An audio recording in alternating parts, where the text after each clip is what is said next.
안녕하세요. 존 버나드입니다. 자, 지식을 한 방에 전달해 주시는 유튜버 분께서 미중 패권 전쟁 누가 더 유리한가 이거를 얘기를 하셨는데, 제가 듣다 조금 너무 좀 말이 안 되는 말이 많아서 좀 교정 차원에서 이 영상을 마련했습니다. 그래서 리뷰하는 이런 차원에서 한번 해 보는데요. 저는 이분 방송 많이 봅니다. 저랑 일치하는 게 너무 많고, 국내 지금 경제 상황이나 아니면은 금 투자 뭐 이런 거는 저랑 워낙 일치하고 너무 재밌어서 많이 보고 있는데, 유독 중국에 관한 거는 미중 패권 전쟁 이거에 대해서는 너무 저랑 뷰가 달라서, 제가 이렇게 보는 뷰랑 한번 이분이 보는 뷰랑 한번 어떻게 다른지 제가 얘기를 해 드리려고, 그래서 이분도 뭐 다른 분 틀렸다고 자꾸 하시더라고요. 그래서 저도 교정 차원에서 좀 틀린 게 있는 것 같아서, 특히나 전기차 부분에서는 너무 틀리셔서 그걸 얘기하려고 이렇게 가져왔습니다. 그래서 미중 패권 전쟁 누가 유리한가? 미국이 유리한 거는 혁신 기술,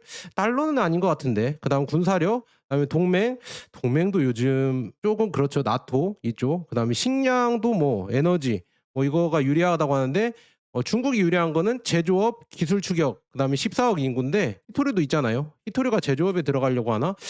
여튼 뭐 그렇게 하고 있는데, 이 풀이를 한번 보면요, 이렇게 얘기를 하시더라고요. "제조업 강점은 양날의 검이다. 누가 중국산을 사주나." 지금 많이 사주고 있거든요. 지금 많이 사주고 있습니다. 그리고 2030년대가 되면 전 세계 제조업 제품의 제품 생산의 45%가 중국산이 될 것이다. 2030년대만 되면 중국이 이긴다.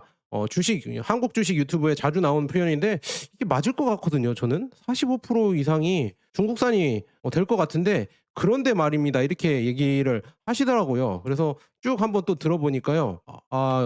쭉 한번 들어보니까 뭐 중국이 뭐 이런 생산을 잘 못하고, 그다음에 뭐 초저가 아마존식 뭐 이런 독점 전략으로 이렇게 그저 싸게만 만들어서 이렇게 간다고 말씀을 하시는데요.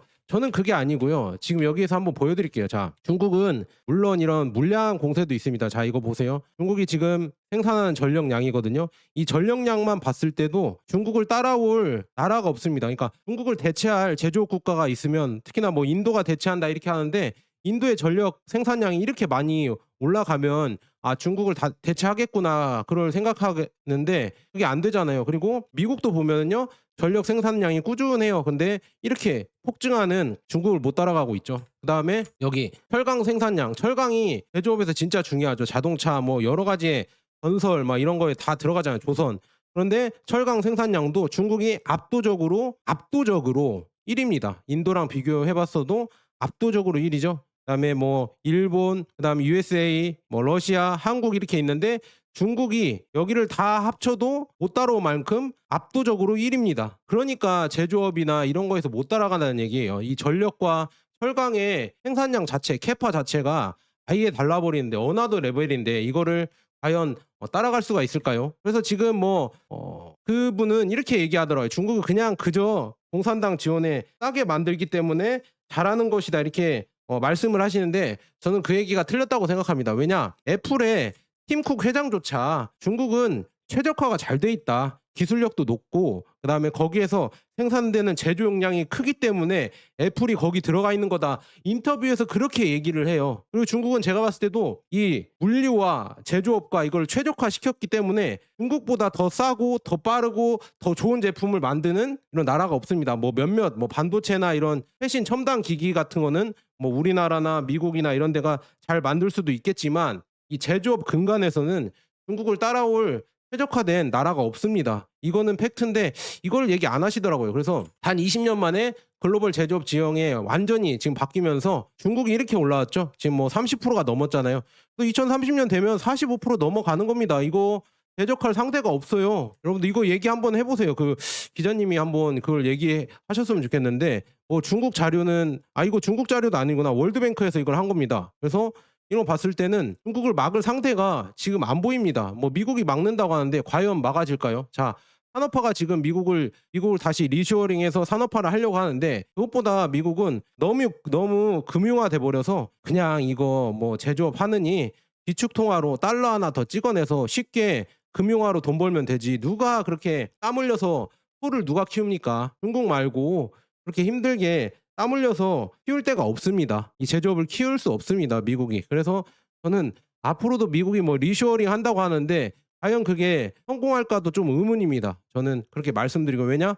금융화가 너무 됐기 때문에 이걸 따라갈 수가 없다. 저는 그렇게 말씀드리고요. 그리고 이거는 뭐 정확하진 않은데 그 기자님께서 뭐 중국은 그냥 싼 인건비로 그다음에 국가가 막 이렇게 보조금으로만 제조업 혁신을 하는지 압니다. 저는 그거는 완전히 업데이트를 해야 될 것 같거든요. 정보를 좀 많이 찾아보시고 업데이트를 하셔야 될 것 같아요. 지금 중국은 값싼 노동력을 넘어서요. AI와 로봇 자율화로 그걸로 엄청난 이런 효율성을 내면서 생산을 빠르게 하는 겁니다. 여러분들 샤오미 공장이나 아니면은 뭐 하웨이 공장 가보셨어요? 그리고 비아디 공장은 거의 다 자동화되어 있습니다. 사람 일하는 사람이 엄청 적어요. 그러면서도 제조 혁신을 내놓는 겁니다. 그리고 그런 일하는 사람조차도 엄청 열심히 합니다. 그리고 인건비가 싼 게 아니에요. 중국도 이제는 싸게 찾으려면 파키스탄이나 아니면은 뭐 베트남 아니면 동남아 이쪽으로 가야 더 싸죠. 그런데 왜 중국이 이런 제조업을 잡고 있겠어요? 이 로봇 설치가 보세요. 로봇 설치도 50%가 차지한다고 나와 있죠. 자동화 생산 라인 한번 볼게요. 자, 이렇게 자동화로 찍어낸다니까요. 이렇게 지금 자동화로 찍어내버립니다. 이렇게 찍어내는데 이렇게 로봇이 다니면서 사람이 많이 필요 없이 이렇게 자동화로 이렇게 혁신을 했다니까요. 이게 지금 우리가 인건비 싼 인건비로 하는 중국이 아닙니다. 이제는 여러분들 좀 자료를 찾아보시고 생각을 바꾸셔야 돼요. 이게 지금 다 중국이 자동화로 되면서 이렇게 바뀌어 가고 있는데 아직도 옛날 방식으로 중국이 싼 이런 노동력으로 싸게만 많이 생산해서 그렇게 덤핑 친다 그렇게 생각하시면은 여러분들 너무 옛날 사고방식을 갖고 계신 거예요. 그래서 좀 자료를 좀 찾아보셨으면 좋겠습니다. 그래서 지금 이거 공장에서 이렇게 자동차가 나오는 게 보이시죠? 이렇게 지금 다 조립이 되고 이렇게 나오는데 이게 하웨이 S800입니다. 이게 나오는 겁니다. 자, 이런 식으로 자동화돼서 이렇게 나오는데 아직도 뭐 싼 인건비로 뭐 인민들을 해서 그렇게 하는지 알고 계신 것 같아서 조금 걱정이 조금 된다. 그래서 로봇이랑 이런 게 설치가 51%나 늘어나서 엄청나게 지금 세계 로봇 설치량 중에서 가장 뭐 한국이 뭐 1인당 이 로봇 설치량은 가장 높지만 중국이 이 대수만 해도 지금 이렇게 늘어났습니다. 이렇게 이 자동화가 되어 가고 있고요. 그다음에 뭐 기술을 훔친다고 이렇게 하고 있는데 중국은 기술을 대체하고 있습니다. 지금 미국의 기술은 점점 내려오고 있고요. 이렇게 내려오고 있고 중국의 기술은 계속 올라가고 있죠. 이렇게 지금 봤을 때 크로스가 된 것도 있고 그다음에 점점 크로스가 될 것들도 있죠. 그다음에 이제 혁신을 이제는 주도하고 있습니다. 이제 점점 미국을 따라잡았죠. 이제는 아예 미국을 따라잡고 이제 혁신을 이제는 중국이 주도를 하고 있습니다. 물론 혁신하기 전까지는 뭐 미국과 일본, 뭐 한국도 따라 했겠죠. 하지만 이제는 혁신을 하고 있습니다. 이런 거 봤을 때는 아직도 이제 옛날 사고방식에 가로막히면 안 될 것 같고요. 그래서 지금 뭐 초저가 수출은 사실 아마존식 시장 독점이다. 뭐 이렇게 얘기하시면서 제조업 지원금, 저금리 융자에서 1,000조 원 이상으로 추정되면서 출혈 경쟁에 성공하려면 뭐 이렇게 아마존이랑 쿠팡처럼 그냥 저가 경쟁으로 시장을 독식하고 그다음에 이제 라이벌들을 박살시킨 다음에 그다음에 이제 독점을 하면서 가격을 올린다 뭐 이런 식으로 가격까지는 모르겠지만 이런 식으로 얘기를 하시던데 그리고 또 이렇게 얘기하시더라고요.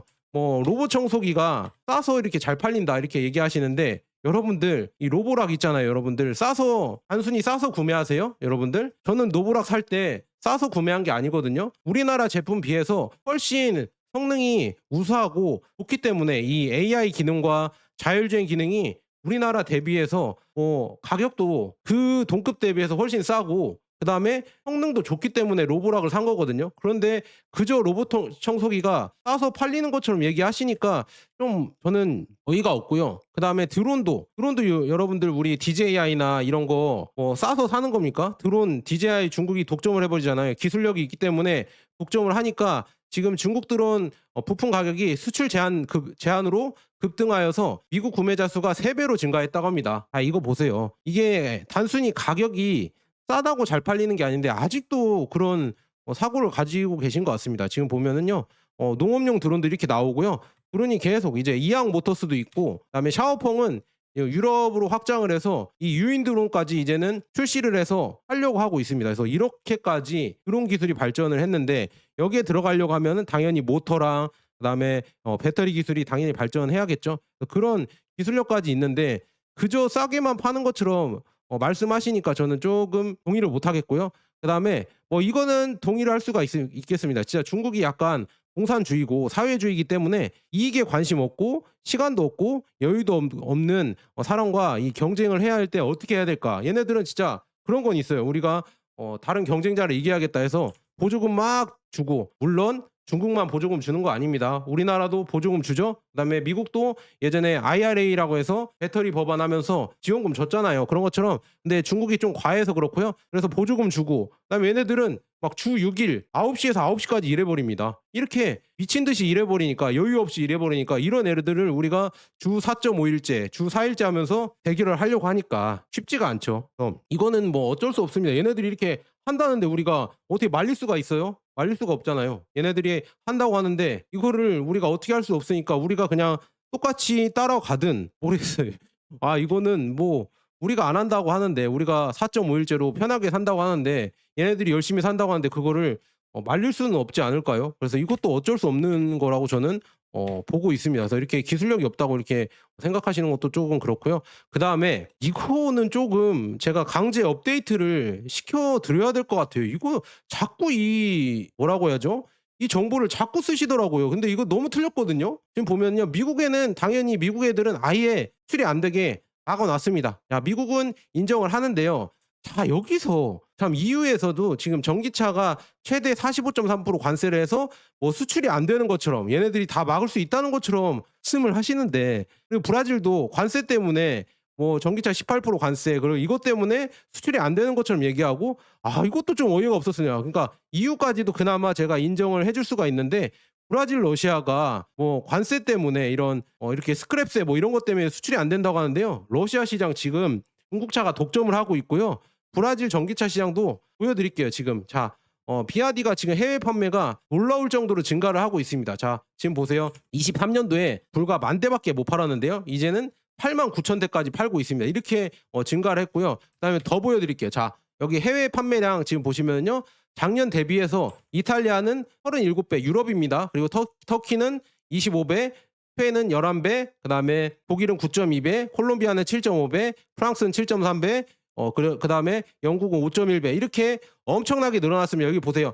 이탈리아에서 작년에 52대 팔았는데요. 지금 1945대 팔고요. 터키에서 203대 팔았는데요. 5,036대 팝니다. 그리고 스페인은 203대 팔았는데 2,434대, 독일은 201대 팔았는데 아이고 뭐 다 보세요. 다 늘어났죠. 거의 다 늘어났죠. 이렇게 몇 배씩 늘어났으면 이게 배수입니다. 이게 프로가 아니라요. 배수. 3배, 4배, 5배, 7배, 11배, 24배, 37배 이렇게 올랐다는 겁니다. 수출이 이렇게 늘어나고 있어요. 그리고 브라질을 얘기하시는데 관세 때문이다. 저는 이거 너무 어이가 없어서 할 말을 잃었습니다. 자, 브라질에요. 지금 5월 달에 9,403대를 판매해서요. 시장 점유율 4.5%를 차지했습니다. 비아디가요. 그러고요. 그다음 비아디 말고도 체리도 있고 그레이톨 모터스도 있고 그다음에 제쿠도 있는데요.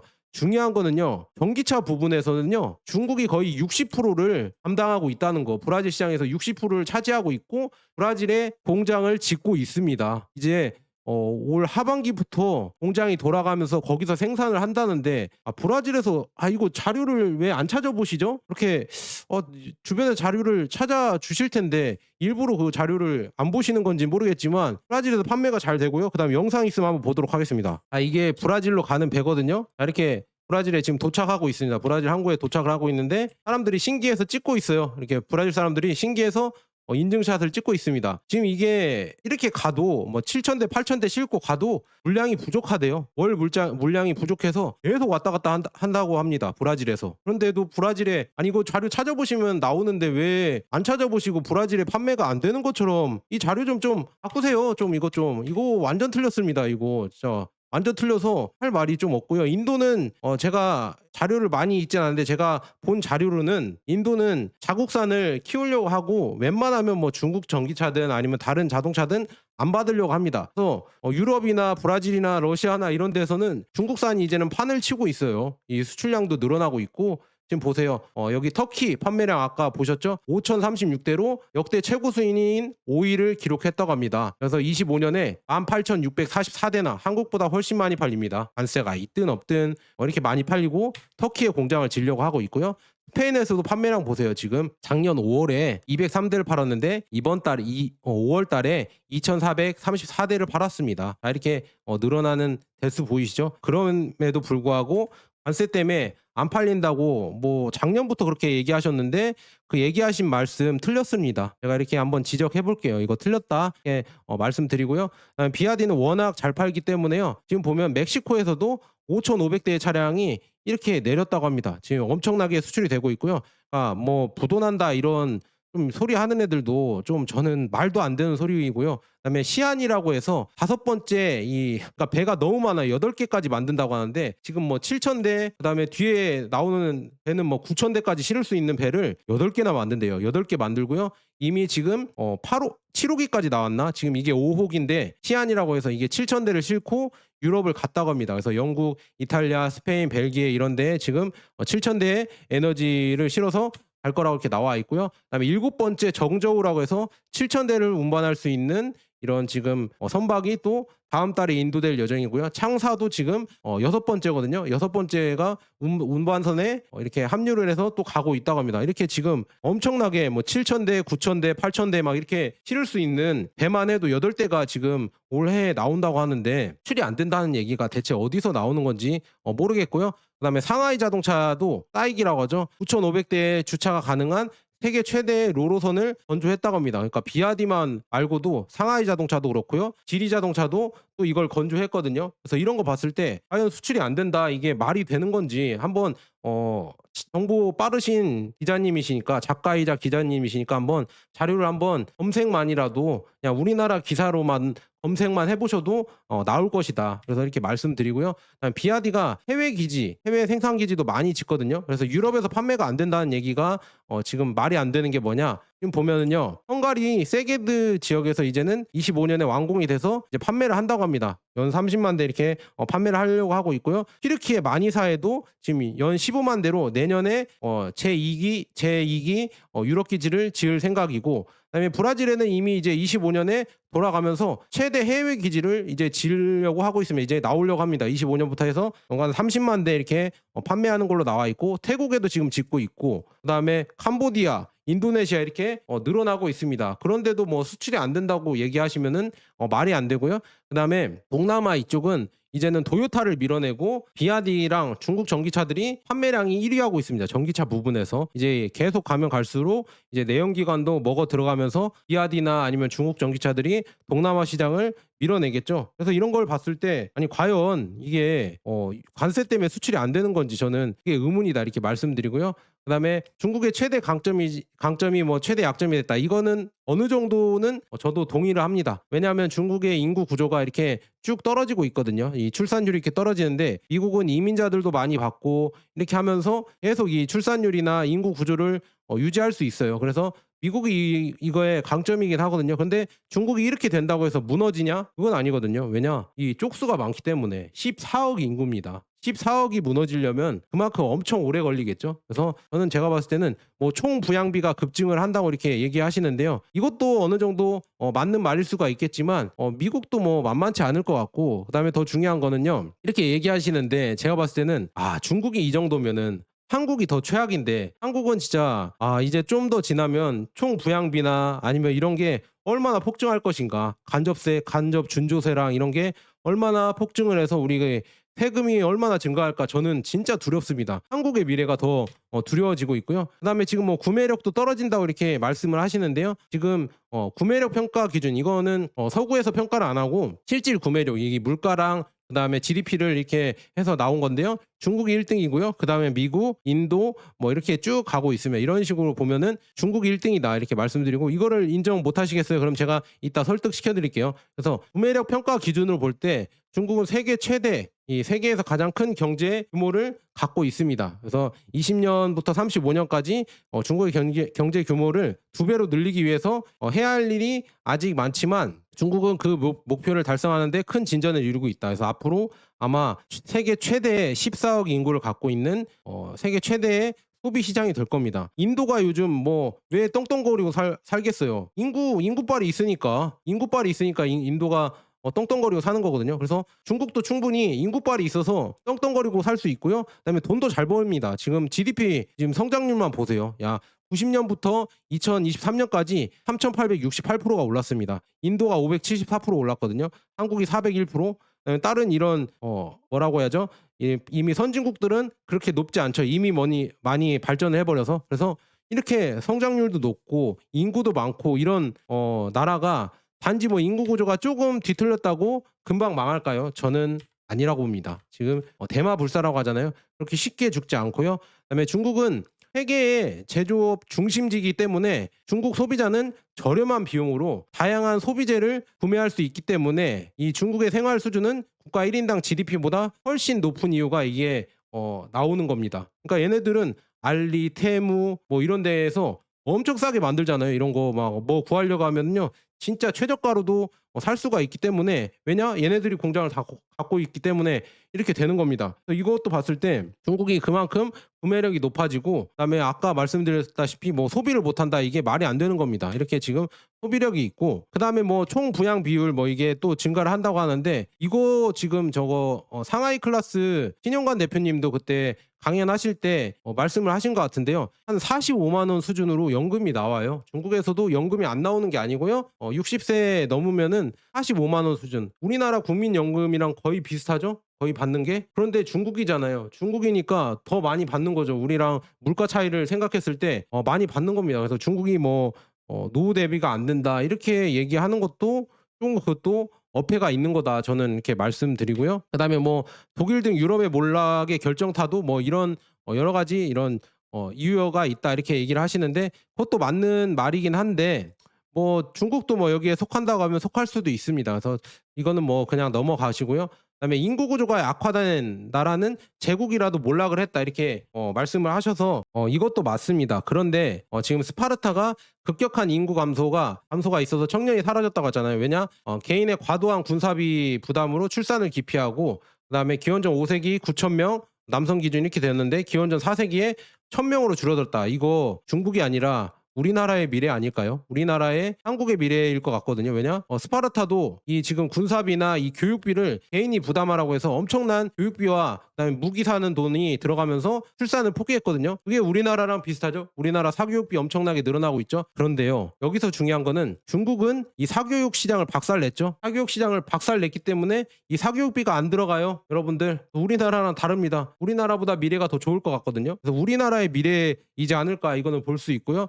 로마 제국도 인구 감소가 뭐 전염병과 양육비 부담에 따른 저출산이었다. 이게 한국이 더 심각하다니까요. 한국은 인구도 적고 그다음에 저출산도 세계 역대급으로 많이 되고 일론 머스크까지 걱정하는 데가 우리나라인데 중국을 굳이 걱정할 필요가 없습니다. 중국 얘네들은 그 말한 대로 아까 뭐 보조금 주고 이 공산당 나쁜 놈들아 이렇게 얘기하잖아요. 얘네들은 그냥 아예 막 많이 나라 막 이렇게 바꿀 수도 있어요. 그냥 강제로 시킬 수도 있습니다. 그렇게 말하는 공산당의 나쁜 점이라고 이렇게 얘기하는 강제성이 있기 때문에 얘네들은 강제로 바꿔버리면요 빨리 나올 수도 있습니다. 그러니까 우리나라보다 이 문제에 대해서 빠르게 고치고 빠르게 나아갈 수가 있어요. 그래서 더 문제는 이 미래는 한국이다. 한국. 중국이 아니라 한국입니다. 그래서 이 부분에서 중국도 쇠퇴할 수 있겠지만 적어도 한국보다는 아니다. 그래서 뭐 미국보다 쇠퇴할 수도 있다고 하는데 그걸 다른 식으로 이렇게 채우겠죠. 로봇 자동화나 아니면은 많은 인구로서 이제 소비 시장을 늘리면서 그런 식으로 갈 수가 있겠죠. 그래서 여러 가지 이런 해법이 있고 그다음에 아까 GDP 2위 국가라고 하면서 1인당 GDP는 세계 60이다. 그래서 1980년대 일본이 1인당 GDP가 미국을 역전했는데 패권 국가도 인구 구조가 약화되면 몰락하는데 중국은 패권 국가도 아님 이렇게 얘기하는데 패권 국가 맞고요. PPP 기준으로 해서는 이제 1등이 되고 있고요. 그다음에 군사력도 지금 뭐 미국이랑 비교하면은 비교가 안 된다 이렇게 하고 있는데요.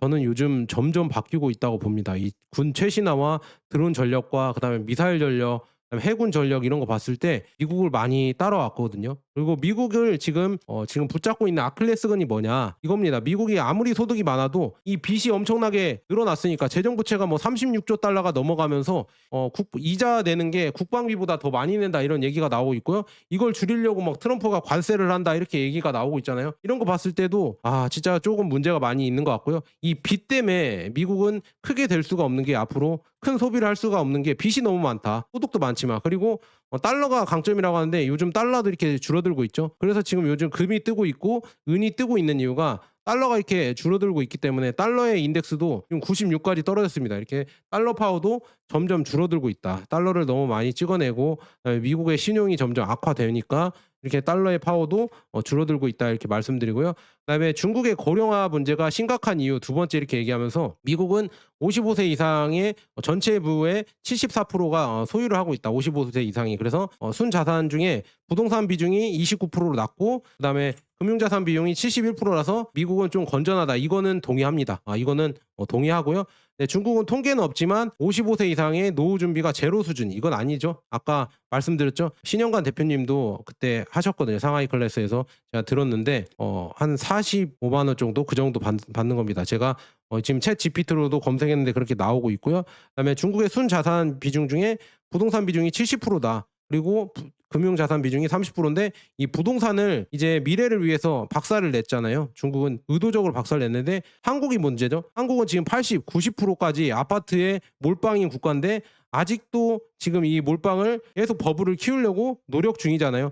한국이 더 문제다. 중국 걱정할 필요가 없다니까요. 지금 중국은 의도적으로 지금 이 리얼 에스테트 여기 지금 부동산 이렇게 몰락시키고요. 산업 경쟁력을 높여가고 있습니다. 그래서 공대로 많이 가고 싶어 한대요. 이 졸업생들이요. 똑똑한 애들이 공대 가고 싶어서 지금 안달이라고 합니다. 공대 가서 딥시크 만들고 샤오미 만들고 비아디 만들고 CATL 만들고 텐센트 만들고 알리바바 막 만들고 싶어 하지 의대 가서 치료하려고 생각 안 하거든요. 근데 우리나라는 공대보다 의대를 더 중시하죠. 의대와 부동산. 과연 의대와 부동산을 중시하는 한국과 그다음에 공대와 그다음에 제조업을 중시하는 중국과 경쟁을 하면 과연 누가 이길까? 미래는 누가 앞서갈 것인가? 이걸 한번 보시고요. 제조업을 갖고 있기 때문에 미국이 뭐 인구 구조든 뭐든 뭐가 좋다 이렇게 해도 미국은 빚이 너무 많고 그다음에 제조업이 없는 국가이기 때문에 앞으로 좀 더 힘들어질 수도 있습니다. 그리고 신용이 점점 떨어지면요. 결국에 기축통화의 힘도 100년 주기로 이렇게 돌아간다고 하잖아요. 그게 돌아가서 진짜 빚을 갚아야 된다고 하면요. 미국의 힘도 줄어들 수밖에 없습니다. 그다음에 뭐 자동차 수출량도 이거 봤을 때 엄청나게 지금 이제는 1등을 하고 있죠. 엄청난 성장으로 이제는 1등을 하고 있고요. 아까 미국의 전기차 전문가 마이클 돈도 얘기했잖아요. 이익에 관심 없고 시간도 없고 계속 일만 하는 애들을 과연 어떻게 이길 수가 있을까? 이 공산주의의 무서움이 여기서 나오는 거죠. 이런 거 봤을 때 참 무섭다 이렇게 말씀드리고요. 중국 인구가 14억이라 문제 없는 것 아닌가 뭐 이렇게 얘기를 해서 인구가 뭐 그렇게 대국의 조건이 아니다 하면서 네덜란드가 120만 명이고 스페인이 800만 명이었는데 네덜란드가 이겼다. 그리고 영국이 지금 850만 명, 프랑스가 2100만 명인데 영국이 승리했다. 그래서 아니 절대 인구치만 이렇게 비교하고 이렇게 해서 이겼다 이렇게 얘기하시면은 저는 모르겠습니다. 저는 이거에 대해서는 좀 할 말이 없고 그냥 별 생각도 없거든요. 인구 구조로 뭐 이렇게 인구가 적어도 이길 수 있다. 당연히 이길 수 있겠죠. 하지만 중요한 건 미국이 제조업을 갖고 그다음에 열심히 일해서 땀을 흘려서 돈을 벌어서 그렇게 버는 국가가 아니잖아요. 그리고 중국은 제조업을 잡고 있어서 계속 이제는 기술 패권까지 반도체 만들고 EUV 장비 만들고 따라오고 있잖아요. 그래서 과연 누가 이길까? 앞으로 이제 히토류를 이제 10년간 만약에 중국이 미국한테 수출을 못하고 미국이 이제 최첨단 군사 장비나 첨단 이런 제조업을 못 만들어내고 그 사이에 10년 동안 중국은 계속 개발을 해서 생산을 해내면 과연 10년 뒤에는 누가 초강대국이 되어 있을까? 이걸 한번 분석해 보세요. 미국이 지금 중국을 대체하려고 히토류를 지금 개발한다고 하면 10년이 걸린다고 하거든요. 근데 그거를 과연 10년 동안 중국은 얼마나 초강대국이 될까 이거를 한번 생각해 보십시오. 그것도 다음에 이렇게 패권 전쟁 이거 얘기해 드릴게요. 그래서 제가 이분 거 이 세계 경제 지각 변동 이거 꼭 사서 읽어 보겠습니다. 읽어 보고 사인 받을 수 있으면 좋겠는데 모르겠어요. 사인해 주실지는 모르겠지만 이거 꼭 읽어 보겠습니다. 그래서 중국이 미국을 이길 수 없는 치명적인 약점 뭐 이 약점이 있겠죠. 그렇게 얘기하면 다 있겠지만 미국을 이길 수 있는 장점도 있거든요. 그거를 제가 다음에 얘기해 드릴 거요. 그다음에 시진핑 권력 뿌리채 흔들리나 이거 요즘 많이 나오죠. 요즘 많이 나오는 루머인데 너무 재밌어서 이것도 한번 저도 한번 해보고요. AI 응용만은 중국이 유리한 이유 딥시크가 나오면서 지금 가성비로 가고 있죠. 그다음에 미국이 중국을 역전할 신랄 같은 기회 뭐 이것도 뭐 히토류 뭐 그런 게 있겠죠. 그리고 대만 침공이 위험한 이유 미국이 위험하죠. 대만 침공을 하려면 제가 봤을 때는 중국이 위험하지 않습니다.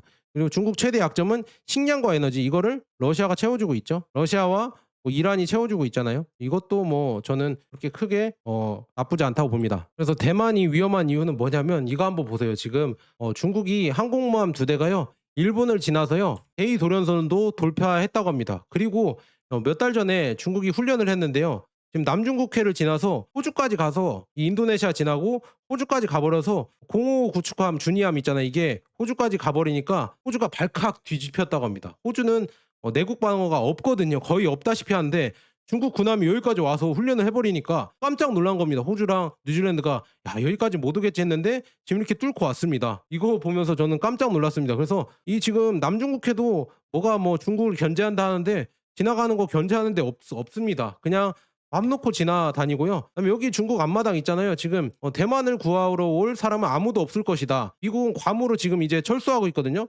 미국이 전략적으로 괌으로 후퇴했습니다. 이제 이 제1도련선, 제2도련선 이게 없어요. 한국과 미국에 이렇게 맡기면서 한국과 일본에 맡기면서 뒤로 빠지면서 중국이 이제는 나오고 있어요. 그래서 과거 시나리오가 무용지물이 되면서 중국이 이제는 압도적인 타격력으로 이 지금 해상 앞에를 장악을 하고 있습니다. 그리고 시뮬레이션 결과 미국을 압도한다고 이렇게 나오고 있고요. 일본은 지금 큰일 났다 이렇게 생각을 하고 있습니다. 그래서 여차하면 진짜 그냥 아예 대만을 먹어버릴 수도 있는데 구하러 올 사람들이 없다 이거죠. 왜냐? 미국이 전략적으로 지금 타이완 뒤로 이렇게 제1도련선 제2 괌까지 후퇴해버렸기 때문에 그 괌을 돌아서 이제 지금 함대가 이렇게 훈련을 한다는데 이것도 견제를 못 하거든요. 그래서 이런 것도 지금 봤을 때 정말 위험하다. 대만이 진짜 여차하면은 진짜 먹힐 수도 있고 위험한 지금 상황이다 이렇게 말씀드리고요.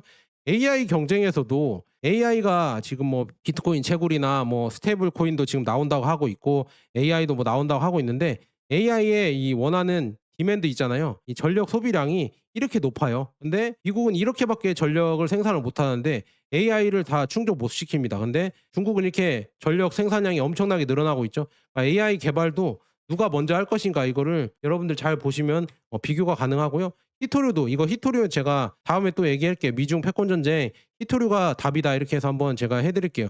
히토류도 미국에도 많이 나오는데 중요한 거는 이 언론에서 인정을 안 하지만 중국의 정제 기술이 좋기 때문에 중국이 히토류를 독점하는 거거든요. 그다음에 네이처 인덱스 2025 리서치 리더스에서 이 선정된 상위 10개 기관 중에 8개가 중국이라고 합니다. 이거 네이처에서 한 겁니다. 중국에서 한 게 아니라 중국이 1등, 그다음에 2등이 하버드고요. 그다음에 다 중국, 그다음에 9등이 독일, 그다음에 10위가 중국이죠. 죄다 중국입니다. 이렇게 사람들이 인재가 계속 나오면 나올수록 결국에 AI나 아니면 신기술 경쟁에서는 미래 가면 갈수록 중국이 앞서 나가겠죠. 그리고 네이처 인덱스에 지금 뭐 이 유니버시티, 대학교랑 그다음에 인스티튜션 여기 랭킹 보면은요. 뭐 하버드가 1등이고 그 아래는 뭐 죄다 중국입니다. 중국. 이건 1등은 뭐 중국이죠. 그다음에 하버드, 그다음에 중국 죄다 중국이 많습니다. 이렇게 봤을 때 인구빨이나 아니면 이런 지금 기술 경쟁력이나 이런 인재들만 봤을 때도 앞으로 이 AI 경쟁과 이런 거를 과연 누가 이길 것인가 이거를 한번 예측해 보면은요. 정말 좋겠습니다. 저는 그래서 2035년에 중국이 저는 더 많이 발전을 할 거라고 보고 있거든요. 저한테 뭐 중국몽이라고 놀리셔도 저는 그냥 분석한 대로 그냥 얘기를 해드린 겁니다. 중국이 좋아서 얘기하는 게 아니라요. 분석한 게 이렇게 나오니까 저는 이렇게 얘기하는 거고요. 그다음에 여기 이분은 그렇게 생각 안 하시니까 그렇게 얘기하시는 건데 저랑 의견이 여기에서 너무 많이 갈려서 이렇게 한번 리뷰 영상 찍었습니다. 자 여기까지 좋은 버나드였습니다. 여러분 감사합니다.